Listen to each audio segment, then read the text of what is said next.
All right, 25 now to 1 o'clock. It is the Nolan Show on 5 Live. How are you doing tonight? Now, the RSPCa has been criticised over the method it used to put down 10 German Shepherd dogs whose owner had died. Instead of giving the dogs a painless injection, the charity staff used a captive bolt gun. It's the sort of equipment used in abattoirs.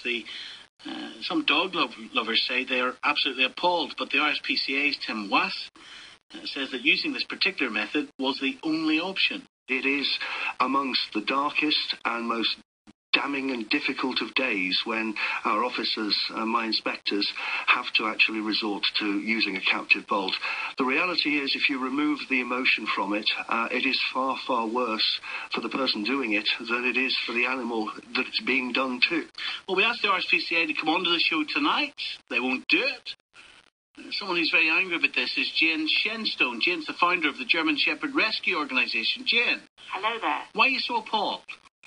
Well, we're not just appalled about the method in which these dogs were dispatched, but we're appalled that they were not given a chance. We find it hard to believe that 10 German Shepherds, out of all 10, not one was rehomable. Not one was given a chance. But coming on to the captive bolt, as you stated before, the captive bolt is actually something that's used in a slaughterhouse. It is actually a stunning device, and it doesn't stop the heart. The other thing is there's an organisation called ICAN, which is the International Companion Animal Management Coalition, of which the RSPCA is a high-profile member. Now, the other groups in there are the WSPA, and they have deemed the captive bolt to be an unacceptable method of euthanizing cats and dogs. And that's because there's a very high risk that you won't cause the dog or cat to become immediately unconscious, and that they can recover because of the shape of their skull. Sorry, Jane, who has deemed it unacceptable? This is the International Companion Animal Management Coalition, of which the RSPCA are a member. WSPA, I don't understand now, because the RSPCA and their Chief of Inspectorate, Tim Wass, is saying that this is the most suitable and humane method of putting them down. So how can they say that and then be the member of an organisation which says it is not humane?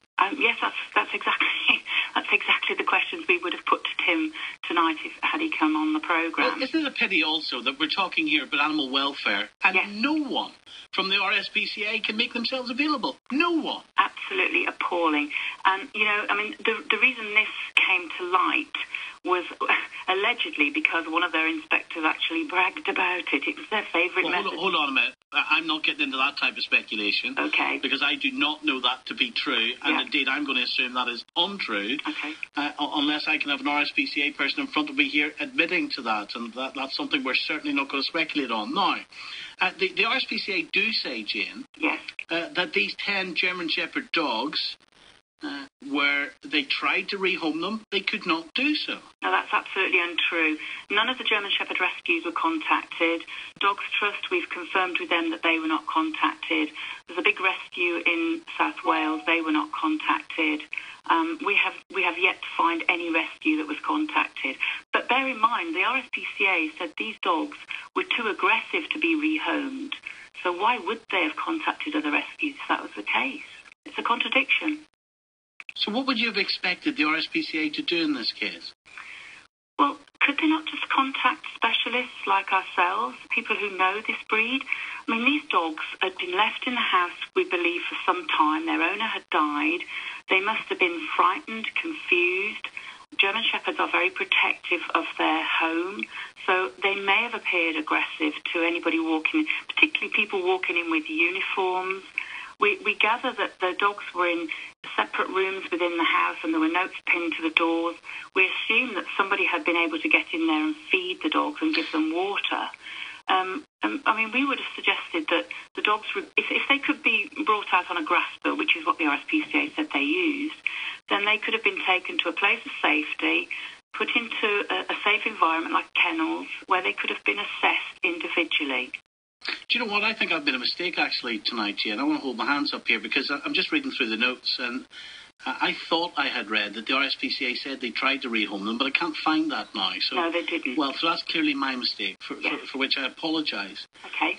But What would you have done had you been contacted? Could you definitely have found a home for these dogs?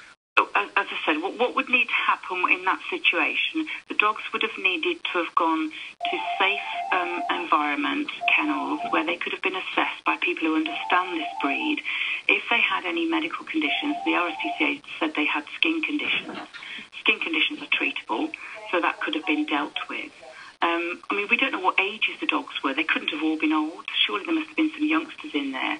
But without getting them out and sort of getting them in as individuals, it would be impossible to assess them as a group. We learn that they are in poor condition, and of course we don't know exactly what that means. No, we have been unable to get answers on that as well. But as I said, we know they had a skin condition, but skin conditions are treatable. We've all seen cases in the newspapers where dogs have come in, they've had no fur on them, they've been in awful condition, emaciated, but these dogs have been helped and they recover. I mean, the RSPCA is the richest animal charity in the UK, and I just find it appalling that they weren't prepared to spend a penny of their multi-million-pound fortune in helping these dogs. Even if they didn't want to help them themselves, they could have looked to other organisations, like my own organisation. There are other German Shepherd rescues, and I know that Many Tears would have helped as well. Many Tears are in South Wales. Okay, Jane, thank you very much for joining me tonight. 18 minutes now to 1. It'll be Dot Matabayo. It's left of the programme tonight. Let's just go right around the country, taking your calls, all the different issues we've been discussing. Pauline calling us from Northern Ireland tonight. Pauline? Yes, good morning, Stephen. Morning to you. Actually, what I'm ringing about is regarding those 10 dogs. I think that is a disgrace. And I was going, actually, we have our place here for the animals to the RSPCA, USPCA and others. But I'm afraid that now I've changed my mind. Well, the RSPCA, different, of course, from the USPCA. So this story is about the RSPCA. We asked them to come onto the show tonight, and 10 Alsatian dogs, they had to put them to sleep, and they killed them with a bolt gun. No, I don't think that's right. Of the type that's used in abattoir. Why couldn't have taken them to a vet and they could have put them to sleep? Well, they said that was the most humane way possible. It's not, really. I know it's not. And I just can't have that. I'm afraid that this is what they're now going to do next. I'm afraid, well, that's it. Because I'm not on for that. I think it's disgusting. You're angry, Pauline? I am, honestly, Stephen. I'm quite upset about it, to be truthful. I didn't think the RSPCA, it was like that. Well, the Chief of Inspector, Tim Wass, says efforts... I was right, actually, the first time when I said that they did try to rehouse them. The RSPCA said efforts to rehouse the dogs failed. Well, I'm quite sure there's shelters that take them, and there's no problem. They keep them here, and they're not put down. They're kept for so long, at least. Not according to the RSPCA, put them down humanely. Okay, thank you, Pauline, on the postal strike, the Edinburgh. Adrian, hello.